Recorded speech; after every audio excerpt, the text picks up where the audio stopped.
Bonjour et bienvenue dans Tech ou Transformation en cours, une émission de News Assurance Pro en partenariat avec CGLIM Assurance. Nous allons parler d'innovation sociale, de réassurance et de rente éducation. On y va ?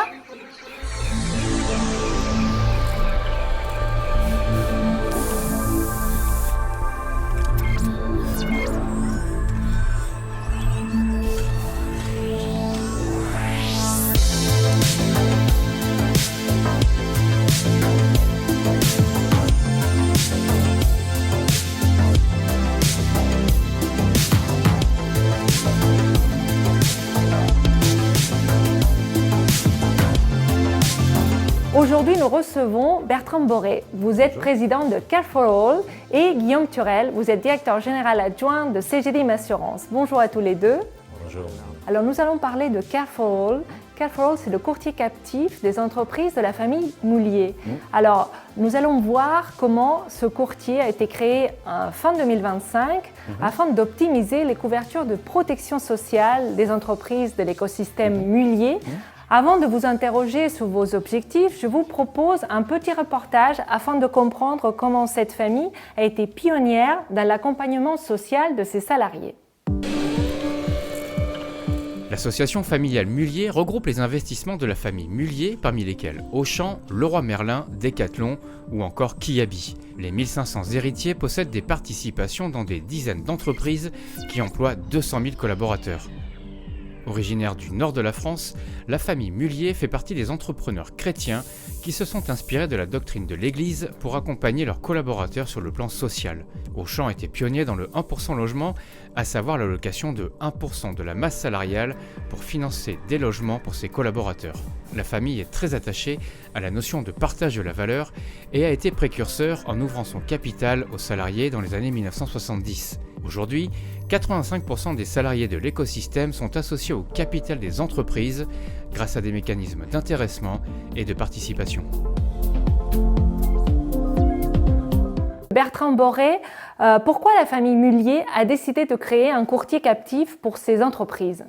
Alors, on a décidé de lancer ce courtier captif pour accompagner et aider les entreprises à évaluer leur politique de protection sociale et, tant faire se peut, essayer de l'améliorer. Dans un contexte où vous n'êtes pas sans savoir que l'État se désengage, que la charge qui va peser sur les entreprises va croissante. Et cette valeur, comme vous l'avez très bien décrit dans votre reportage, de protection des salariés est au cœur de l'ADN de la famille. Donc porter ce savoir, ce pouvoir et cet avoir et accompagner tout ça avec un courtier captif paraissait une évidence et peut-être qu'on était un peu en retard. Alors, j'imagine que le budget assurance en protection sociale des entreprises a augmenté ces dernières années. Est-ce que vous avez vocation à harmoniser toutes les couvertures au sein des entreprises de l'écosystème Mullier ? Alors, comme vous l'avez bien montré, l'écosystème est un écosystème, une fédération d'entreprises autonomes qui ont chacune leur propre convention collective et en aucun cas on a vocation à harmoniser les niveaux de protection sociale. Il n'y a d'ailleurs pas beaucoup de similitudes entre un garagiste de chez Midas et un boucher chez Auchan. Donc on est vraiment un tiers de confiance qui accompagne de façon indépendante les entreprises dans leur réflexion. Est-ce que vous avez vocation à changer les porteurs de risques ? Alors, non plus. On est vraiment là pour essayer de trouver les meilleurs équilibres. On travaille en coopération en grande partie avec des courtiers parce qu'on est une petite structure. On n'a pas vocation à remplacer les grands professionnels de cet univers, ni d'ailleurs les assureurs. Et la décision finale est bien dans les mains des dirigeants des entreprises. Très bien. Alors Guillaume Turel, quel regard portez-vous sur le rôle des courtiers justement dans l'optimisation des couvertures de protection sociale des grandes entreprises ? Alors, on connaît bien les courtiers puisque chez CGLIM Assurance, on travaille avec le courtage depuis maintenant un petit moment, initialement sur nos activités tiers payants et puis plus dernièrement sur nos activités logicielles, qu'on a d'ailleurs beaucoup fait évoluer pour adresser les spécificités des courtiers.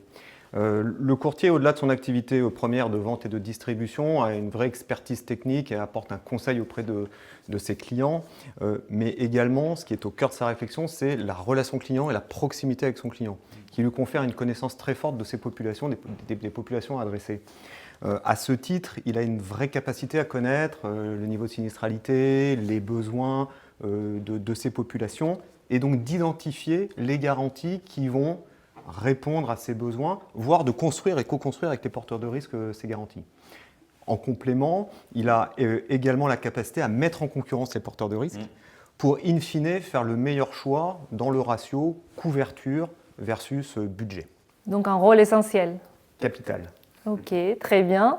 Alors, vous avez mené les premiers audits, j'imagine, au sein de certaines entreprises de l'écosystème. Quels sont les premiers résultats? Qu'est-ce que vous avez observé? On observe qu'il y a vraiment de la valeur, mais c'est vrai dans n'importe quelle activité, à prendre du recul et à se reposer des questions sur ces programmes d'assurance, sur les niveaux de couverture. Il y a parfois des zones d'optimisation sur les frais bien naturels parce que des relations peuvent s'installer et on oublie de reparler argent parfois.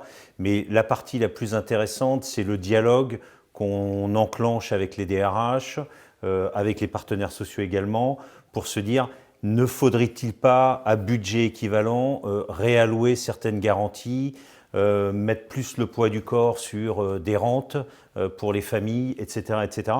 Donc on rentre dans une co-construction faisant partie du giron, d'une certaine façon, qui est assez enrichissante pour toutes les parties, je pense. Et lorsqu'il y a déjà un courtier en place, comment vous travaillez avec les courtiers?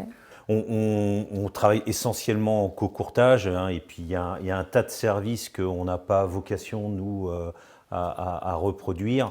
Je crois que le courtage, bon, moi j'ai un petit peu quitté ce monde, j'y reviens, mais j'y ai passé quand même 12-13 ans, a énormément évolué vers la prévention, l'apport de services complémentaires et plus juste un rôle d'intermédiaire. Et c'est vrai que sur toutes ces prestations-là, sur toutes ces dimensions-là, on a vraiment vocation à continuer à travailler avec des courtiers. Alors, Guillaume Turel, comment ont évolué les programmes de protection sociale ces dernières années dans les grandes entreprises? Bon, on va essayer de faire une synthèse, mais moi je vois au moins 3 axes qui ont quand même bien bougé. Le premier, c'est qu'on va quand même vers une individualisation de la couverture et des solutions qui sont faites aux salariés par les entreprises. Je dirais que le contrat un peu standard One Fit All a laissé la place à des offres plus modulaires, avec une base bien sûr, mais des options qui vont vraiment permettre de répondre aux besoins de la population. Ça c'est le premier point, et c'est une tendance d'ailleurs assez anglo-saxonne, mais qui s'est bien déportée aussi chez nous. On a ensuite vu, et notamment depuis l'avènement du Covid, une volonté de se développer sur le volet bien-être. On va y retrouver notamment toute la partie santé mentale, soutien aux familles, ce genre de choses. La santé mentale, par exemple, aujourd'hui, c'est 34% des entreprises qui proposent à leurs salariés une garantie qui va couvrir ces sujets de santé mentale.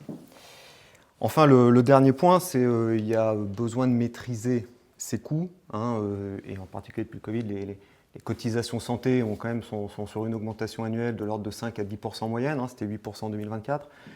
Les entreprises font de plus en plus attention à ça et sont vigilantes et sont stratégiques dans le choix des garanties tout en maîtrisant le budget. Elles mettent maintenant en compétition les porteurs de risques, d'où l'intérêt d'ailleurs de travailler avec un courtier qui fait extrêmement bien ce travail. Est-ce que les budgets des entreprises augmentent de 5 à 10% tous les ans aussi en protection sociale, ou on fait du coup des économies, des arbitrages? Pour moi, c'est une vraie question et c'est un vrai challenge. Et un des facteurs déclenchants de cette initiative, ça a été quand même la prise de conscience qu'on s'attend à une bascule de prise en charge de la protection sociale de 30 à 40% de coûts ou de primes supplémentaires dans les entreprises. Et donc quand on regarde ça à l'échelle d'un écosystème comme l'AFM, ça devient des budgets extrêmement significatifs. Et c'est là qu'on se dit, il y a nécessairement du conseil à apporter pour essayer d'allouer, exactement comme le dit Guillaume, allouer le même budget au bon poste de protection et objectivement, peut-être un peu moins rembourser l'ostéopathie pour être très très concret et peut-être mettre un peu plus de garanties sur des maladies graves, des maladies chroniques, de l'hospitalisation. Voilà, et donc c'est tout ce dialogue qu'on essaye de mener compte tenu de la bascule de charges vers le privé. De bascule de charge, vous voulez dire le transfert de charges de l'assurance maladie vers les complémentaires? Nous, en France, l'écosystème, ça représente 200 à 250 000 collaborateurs. Donc, quand on prend un peu de recul, c'est un enjeu financier significatif.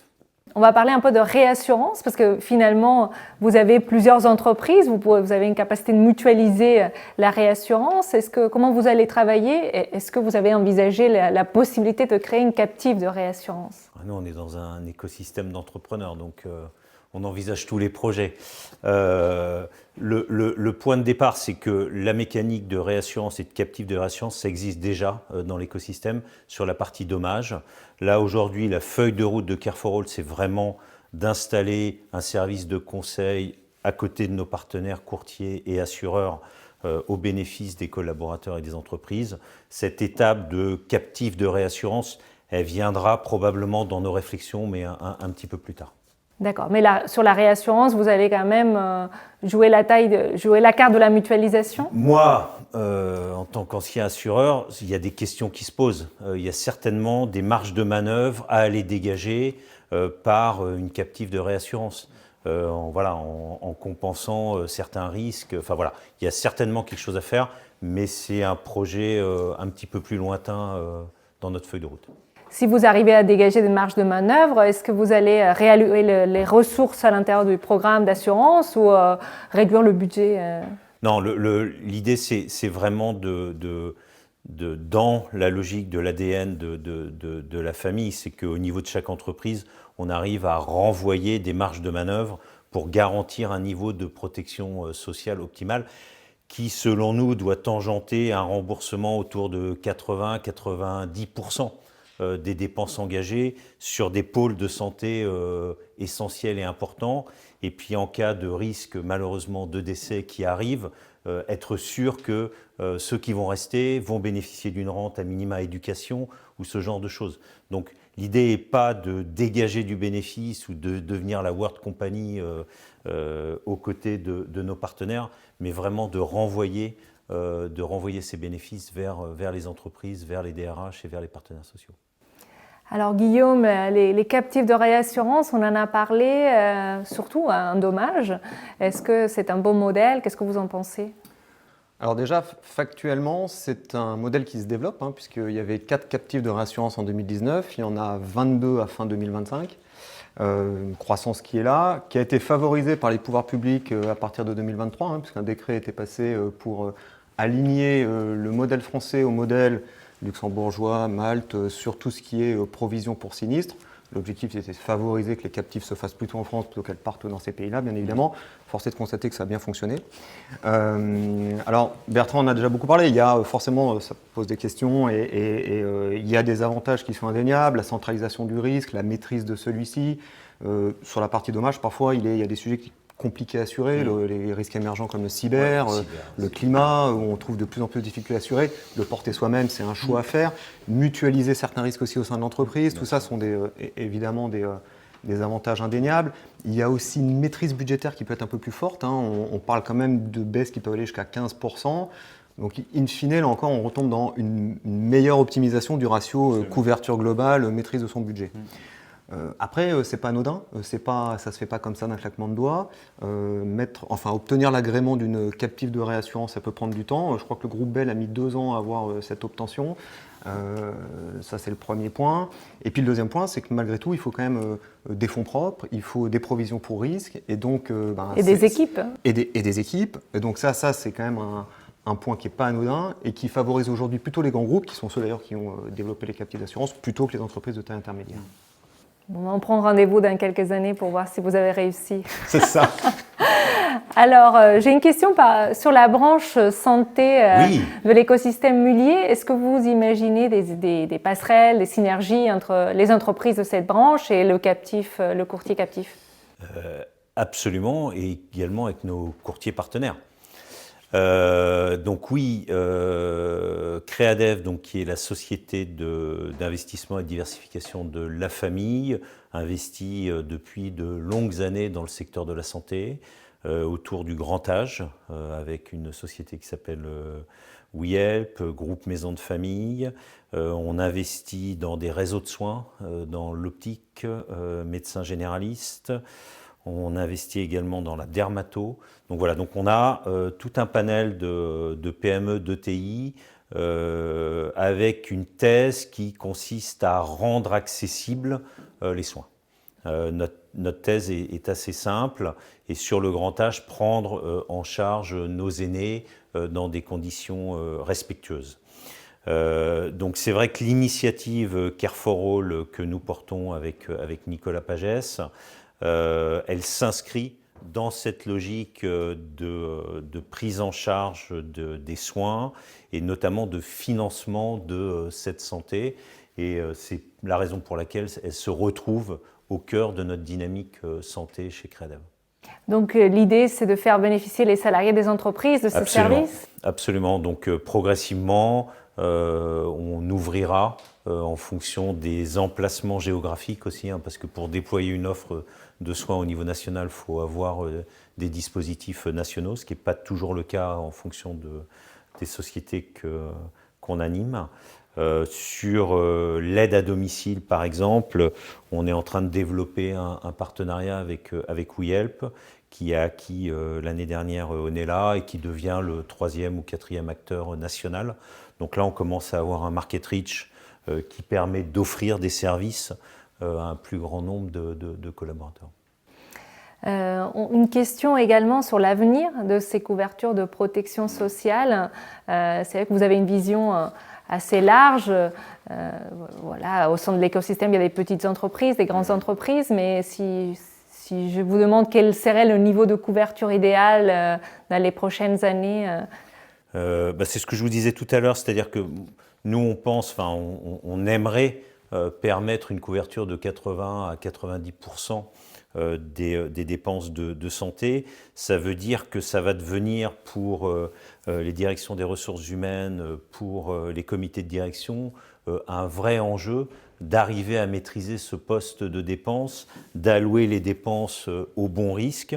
Et moi, personnellement, je suis assez convaincu des sujets de prévention et de focalisation en amont sur ce qui peut devenir une maladie grave, ce qui va devenir une maladie chronique, parce que en fait, ce sont demain les postes de coûts qui entraînent une dérive de vos régimes de soins en fait.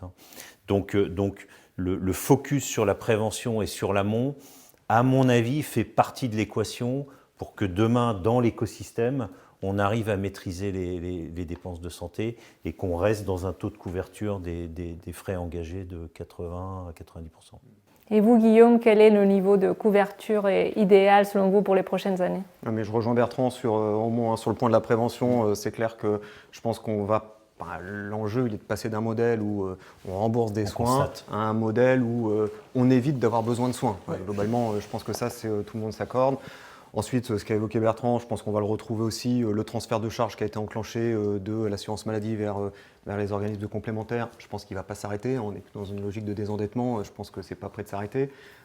Ça risque d'ailleurs d'impacter encore les cotisations santé, parce qu'il n'y a pas de miracle. À un moment, si on n'emporte plus ce côté OCAM, ça a un coût. Voilà, et puis l'individualisation, je pense, des options vraiment bien assurer la population concernée. Ce n'est pas davantage de garanties, c'est des garanties plus pertinentes et plus efficaces qui répondent vraiment aux besoins. Ça, je pense qu'on va continuer à y aller également.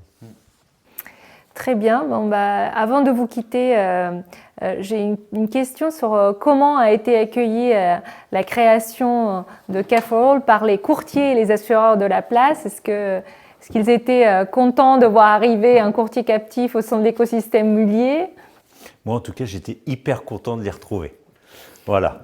Ça génère, bien évidemment, compte tenu du poids économique que représente l'écosystème, des inquiétudes que j'espère nous désamorçons avec les partenaires qui ont envie de bosser avec nous dans la durée et jouer le jeu de ce regard aussi externe sur le travail et les dispositifs qui sont mis en place. Donc je pense qu'on est en train de construire quelque chose qui, comme je le dis, n'a pas vocation à remplacer ni le grand courtage ni les assureurs, parce qu'on ne mettra jamais ces moyens-là en place et en revanche se nourrir de leurs apports sur des innovations, sur des nouveaux services. Et accessoirement, on a des discussions avec certains courtiers pour qu'ils bénéficient de nos propres entreprises, Ipso, Théo ou Yelp, et qu'on crée aussi des connexions dans l'autre sens, pour qu'ils utilisent nos réseaux de soins. Vous avez dit au début de cette émission que vous étiez un peu en retard. Pourquoi vous avez dit ça? En quoi consiste ce retard?